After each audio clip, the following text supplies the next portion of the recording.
U is nou 6 jaar die president van Suid-Afrika. Maar is baie duidelik dat u in hierdie 6 jaar 'n kleinserige president geword het. Suid-Afrika is nie geseënd met baie wêreldkampioene nie.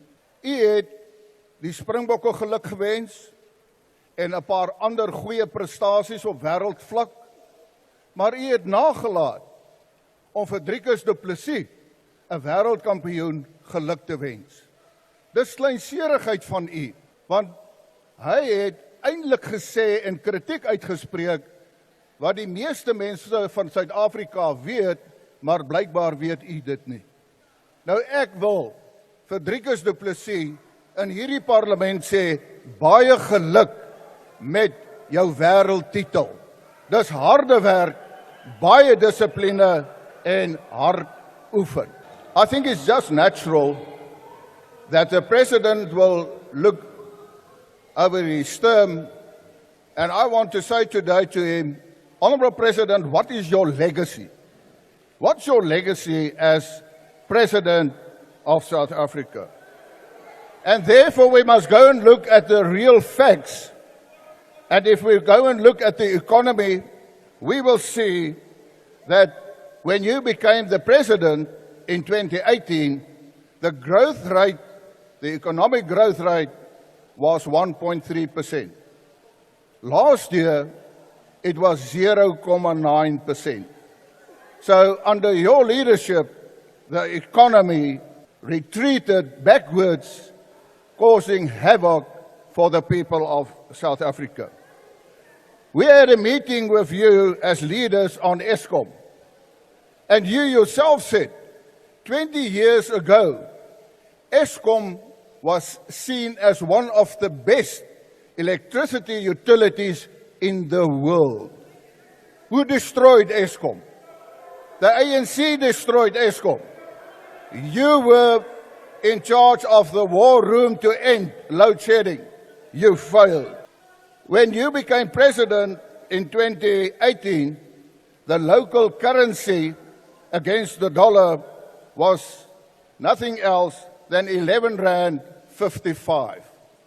Yesterday, it was 18 Rand 92. That's under your leadership. And if you go and look at the JSE and the loss of 22% in US dollars, while if you, for instance, look at the Nasdaq 100, they gained 147% under your term as leader, and the S&P 500 gained 75%. Those are the realities. If you go and look at the unemployment rate, when you became the president, the unemployment rate was 24%. It is now 32%. If you go and look at the youth, it increased with 20%, where the unemployment rate for the young people, the youth, at this moment is actually 64%. I want to talk about corruption. Honourable Chairperson, or Speaker, the President himself said that the ANC is accused number one when it comes to corruption. And I said, well, that's what the President said. And I said to yourself, but you are number one of accused number one. And now you have a number two who's also accused of corruption, but nothing happens. What happened with corruption in South Africa? The fact is that your Secretary General, Fikile Mbalula, he said that they lied to protect the former president in terms of corruption.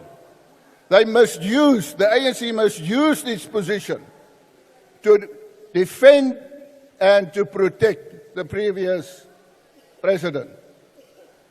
Honourable President, if you look up at the wall there, you will see there's a banner of Parliament oversight and accountability.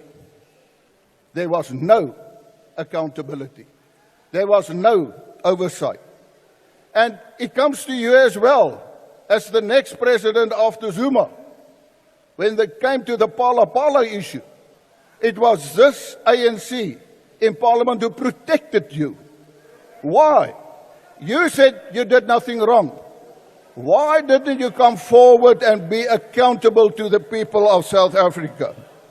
I want to quote what the Archbishop Stanley Makgoba said. He said, and I quote, "It is frightening to realize that as a society we've become so worn down by lies, corruption, and incompetence that we're no longer interested in finding out the truth. We've been captured by lies." Close quote. I want to talk about crime in South Africa. Honorable President, in terms of the Global Organized Crime Index, South Africa now ranks 7th in the world, 3rd in Africa, because of mafia-styled criminal networks and organized crime syndicates. The murder rate when you became the president was 35 per 100,000 of the population. It is now 45 per 100,000 of the population. U agbare president het in New York ontken dat daar so iets is soos plaasmoorde in Suid-Afrika. Ek moes 'n paar debatte met u gevoer het nadat u minstens erken het dat daar wel plaasmoorde is. En u het daarom 'n mate daarvan gesê dat u dit veroordeel. Agbare president, ons sê ons is almal gelyk voor die reg. My vraag is, wat het gebeur in Groblersdal? Die agbare minister van polisie en die agbare minister van justisie gaan woon 'n gewone hofsaak by waar daar besluit moet word of daar borg gegee gaan word of nie. Het hulle nie werk om te doen nie? Hoekom gaan hulle soontoe? Hulle gaan soontoe want hulle het 'n politieke motief. En daardie motief is om die voorsittende beampte te intimideer. Daar word nou van 3 jong mense verwag om te gerapporteer het. Hulle het gerapporteer. Ek het persoonlik 'n klag gelê teen Julius Malema in 22 sowel as in 23 waar hy uitings maak van shoot to kill. And the revolutionary must not be scared or afraid to kill. Die klagtes is gelê. Hoekom word hy nie gearresteer nie? Laat hy ook gaan aansoek doen vir borg. U is besig onder u leierskap om ongelykhede te skep. Hierdie manne het hulle self gaan oorgee. Hulle is geregtig om borg te kry. Ek wil praat oor hongersnood. Agbare president, u departement van gesondheid sê dat meer as 15,000 kinders sterf jaarliks in Suid-Afrika. En 1/3 van daardie kinders sterf as gevolg van honger. Dit beteken 10,000 kinders sterf basies jaarliks weens honger.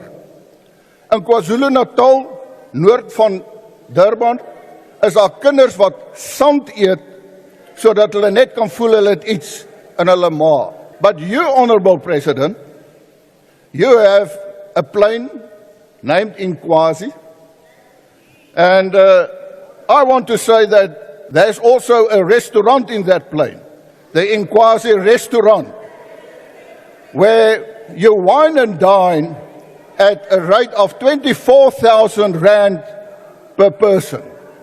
So you wine and dine for 24,000 rand per person in the Inkwazi restaurant, while children of South Africa are dying because of hunger. You, the Commander-in-Chief, did you investigate? If you did, what was or what is the result? And if you did not investigate, why not? Because that means that you don't feel for the hungry people of South Africa.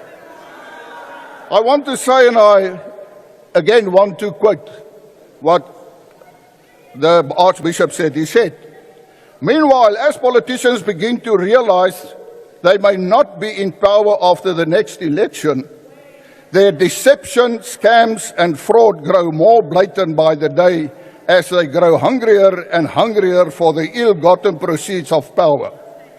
They walk shamelessly and brazenly with their dirty feet through every aspect of our South African lives, close quote. I want to say again, with their dirty feet through every aspect of our South African lives. The message is clear, Honourable President. It's time to go. Thank you, Honourable Member.